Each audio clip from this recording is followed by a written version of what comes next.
The virtual world and real world are usually best kept separate. It's not uncommon for publishers to come up with gimmicky real-life campaigns or events in an attempt to garner some interest for their product. But when executed properly and precisely, it can ignite and bring together a community. Welcome back to another episode of Deep Cuts, a show that examines lore, backstories, and theories in video games.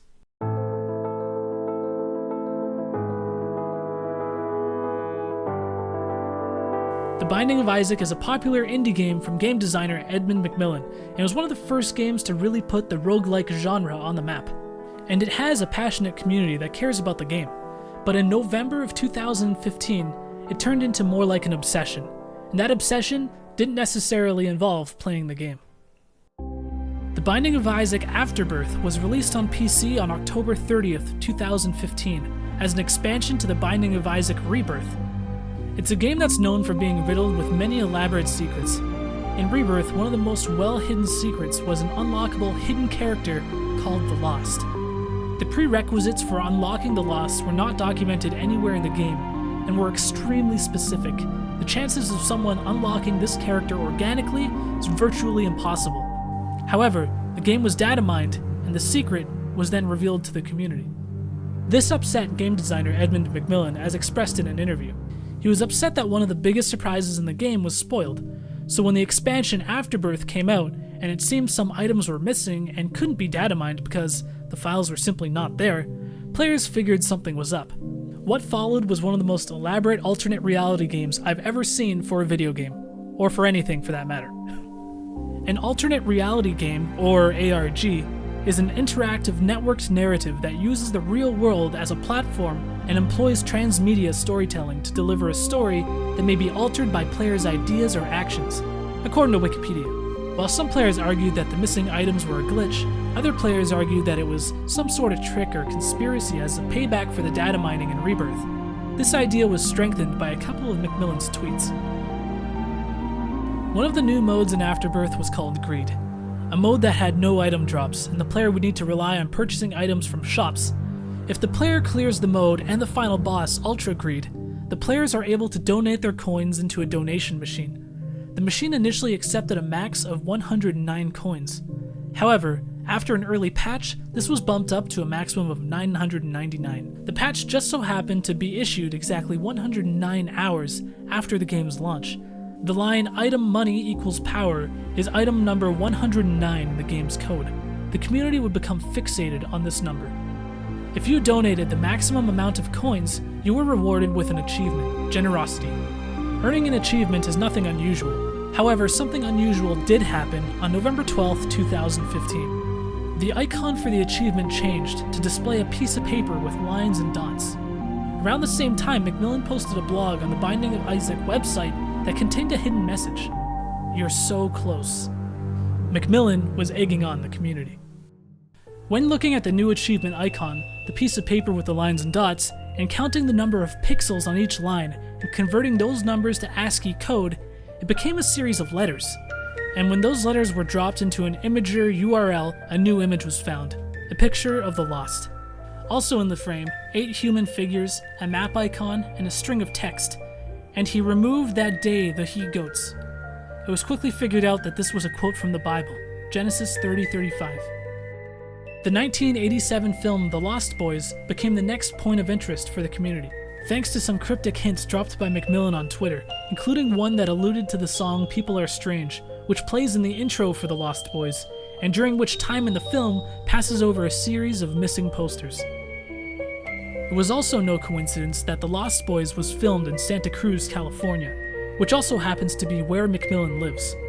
With a city and a source of inspiration, the community took things into the real world.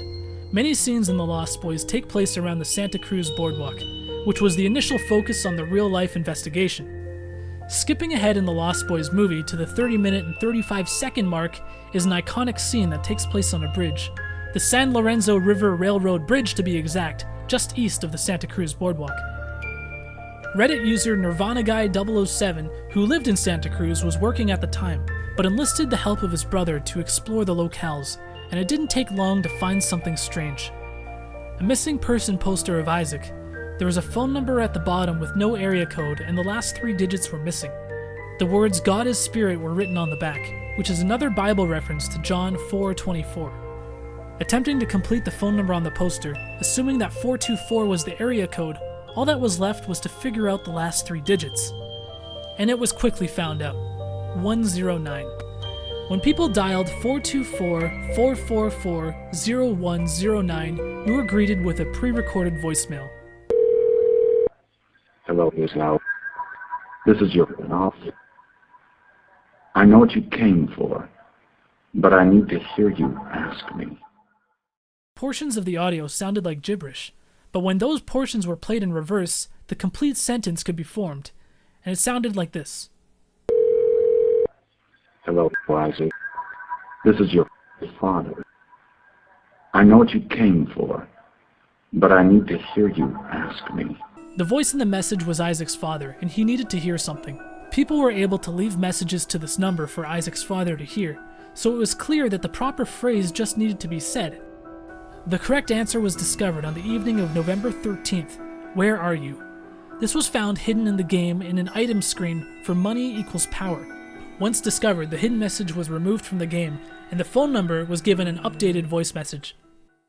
Christ calls. Generous gods don't guide history forever.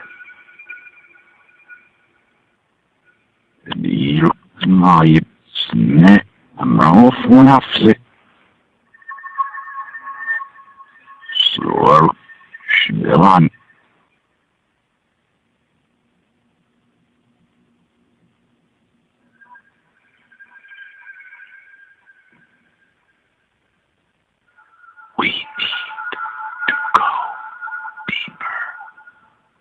Again, part of this message was backwards and translated to Knowledge grows. His final form ends beyond greed.